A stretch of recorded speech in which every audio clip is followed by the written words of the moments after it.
If you suffer from cervicogenic dizziness, a dizziness disorder that's triggered by pain in the neck, don't try to treat your neck by fast, aggressive eye gaze exercises.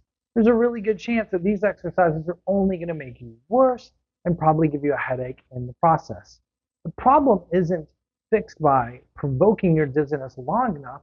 The problem's fixed by stabilizing your neck. My name is Mauro Burnett, physical therapist and owner of Australian Physiotherapy Specialist Physical Therapy Center in Jacksonville, Florida. Over my 23-year career as a physical therapist, I've been able to help thousands of patients overcome cervicogenic dizziness and cervicogenic headaches.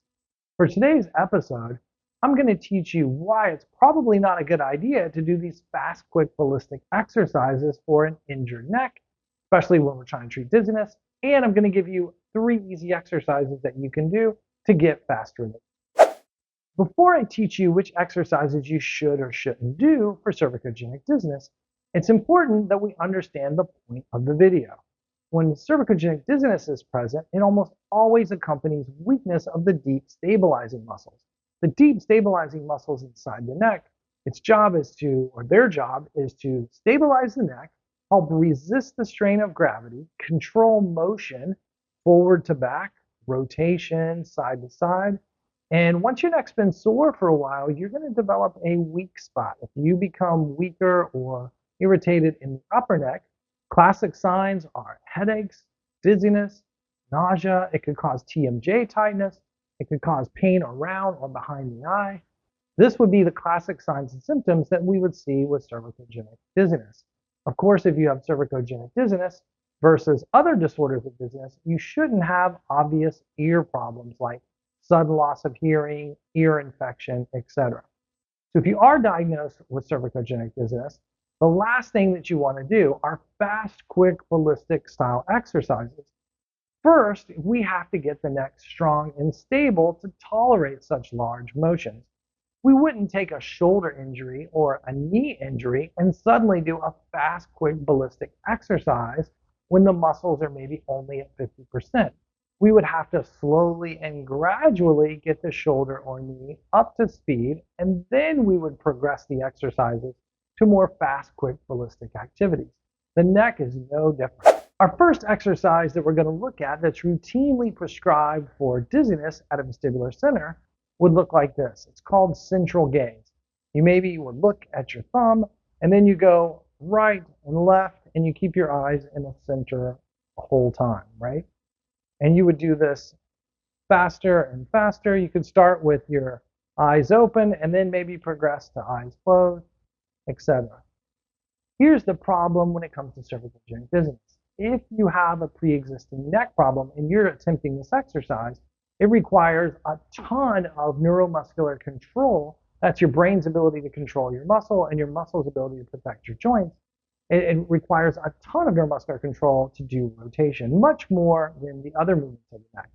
So this is a very common exercise that when someone has a bit of an unstable neck, it's going to make you dizzy, and it very easily can cause a bad headache.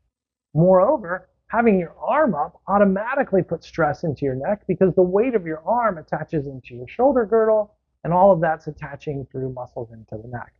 So this exercise, watch out for it. Usually what I'm going to do for my patients is we're going to rehab the neck, get it strong and stable, and then at the end of the rehab, when things are doing much better, then we may come back to doing a little bit of rotation style exercise.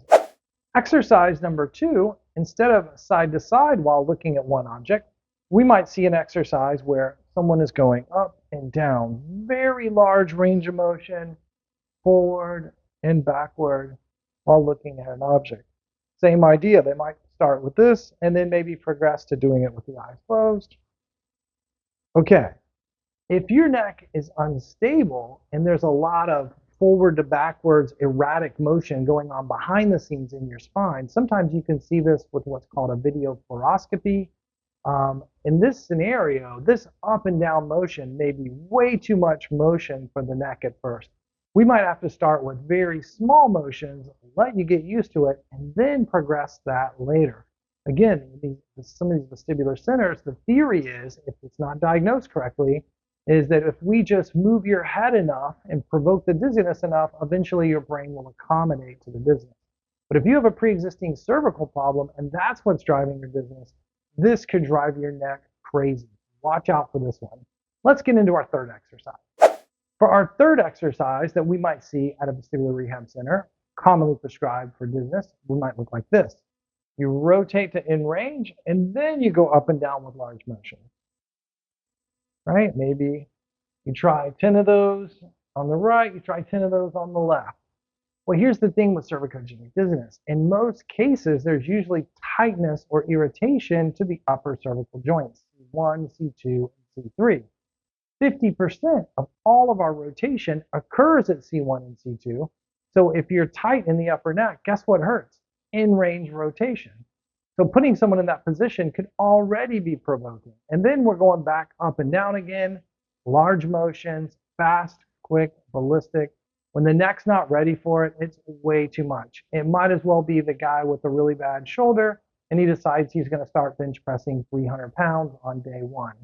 Maybe we need to get the shoulder better and slowly build them up. The same with the neck. These exercises need to be brought in towards the end of the rehab after the neck's doing better. So be careful when you're doing these fast, quick, ballistic exercises. I've had tons of patients come in and tell me, I went to vestibular therapy, I spent thousands of dollars, I threw up every time I went to therapy. They gave me a garbage can and said, hey, you're going to get real dizzy, you're probably going to have a bad headache. It's okay, just keep throwing up. And after months and months of doing this, very little improvement. Finally, they get to our clinic and we change the whole program. We slow it down, only perform exercises that they can tolerate and control. The theme is this: whatever you can do within your specific stability limits, that's what we do. And we progress slowly. Now let's get into maybe 3 exercises that you could do to give fast, quick relief if you're having cervicogenic dizziness. For our first exercise for quick relief for cervicogenic dizziness, I'm going to show you a move that employs a little bit of axial load or load through the spine. This exercise I love. I've had 3 episodes of cervicogenic dizziness in my life, and I've been able to use this exercise successfully multiple times. One time I was working with a patient, I showed them an exercise to do, and by doing it, I was demonstrating moving my neck in kind of a funny way, and I triggered something in my upper neck and immediately started to get dizzy.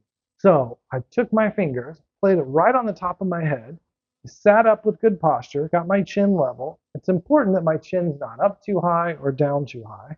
And I started to apply fingertip pressure down through my spine. This is called axial load. The vestibular system is enhanced by gravitational data through the spine. Right? All of our organs that give us a sense of where we are in space are enhanced when we have gravitational sensory information. Also, we have proprioceptive nerves in the neck that send data to the brain on where the head's at in space. They're also improved when it receives gravity sensory information. So I started to apply a little bit of load. I held it for maybe 10 or 20 seconds.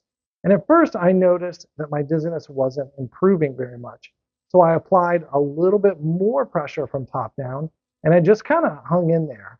About 20 or 30 seconds into it, I could feel everything slowly coming back into focus. My dizziness started to abate, and I was able to go back and finish my treatment, and my patient was never the wiser that I just had an episode of cervicogenic dizziness. Great exercise, give it a try. Let's get into our second exercise. For our second exercise to give quick relief for cervicogenic dizziness, I'm going to teach you what's called the cervical snag technique. Famous therapist from New Zealand by the name of Brian Mulligan came up with this, and it can be brilliant for treating upper cervical disorders. You take this strap. By the way, I'm going to put a link in the description at the end of the video that shows you where you could purchase one of these if you wanted to. But this is how it works. You put this at the base of the head, you line it up with the earlobes, and then you line that up with the tip of the nose. You put it at the earlobes, tip of the nose. I drop the left side and crisscross if you want to go to the left. If you want to go to the right, you just reverse that order. Well, whichever side you drop, that's the direction you're going to go. Keep it close to my cheekbone, just fingertip tight, not too tight. Has to be pain-free, dizzy-free. And I begin to rotate to the left as far as I can comfortably. If you think about a lid, a tight lid on a jar, And this is wrapping around the top of the lid and it's helping it to rotate again. So it goes around the C1 vertebra, catches it at the earlobes, and if you do it properly, it can greatly improve your rotation at C1, C2. For my symptoms, I did it a few times, I went to reassess, and immediately I had less tightness with turning to the left.